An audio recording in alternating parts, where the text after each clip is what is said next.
చుట్టూ తిరుగుతున్నారు అనుకునే వాళ్ళు ఉన్నారు. ఎవరో కాదు, ఇంటోళ్ళే అనుకుంటారు. ఆ బాధ భరించలేరు.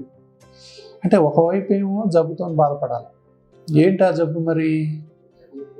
ఎంతకీ అంటే అది చెప్పుకోలేని జబ్బు. ఏదో బ్రీతింగ్లో తేడా, ఏదో శ్వాసలో ఇబ్బంది. ఆ శ్వాసలో ఇబ్బంది ఎంత ఉంటుందంటే ఎంత ఎక్స్ప్లెయిన్ చేసినా కూడా అర్థం కానంత. సో ఏ పని చేసినా ఆయాసం, తర్వాత ఎక్కడ తేడా వచ్చినా ఆయాసం, కోపం వచ్చిన ఆయాసం, ఏడుపు వచ్చిన ఆయాసం, నవ్వు వచ్చిన ఆయాసం, పని చేసిన ఆయాసం, పడుకున్న ఆయాసం, వంగి లేచిన ఆయాసం, ఏ పని చేసినా ఆయాసం. ఏదో ఒకటి పడదు మళ్ళీ. అది పొగలు కావచ్చు, వాతావరణంలో మార్పులు కావచ్చు, డస్ట్ కావచ్చు, ఇల్లు దులపటం కావచ్చు, పక్కన వాళ్ళు ఇల్లు దులిపితే కూడా వీళ్ళు పడకపోవచ్చు, పక్కింటి వాళ్ళు ఏదన్నా పొగ పెడితే కూడా వీళ్ళు పడకపోవచ్చు.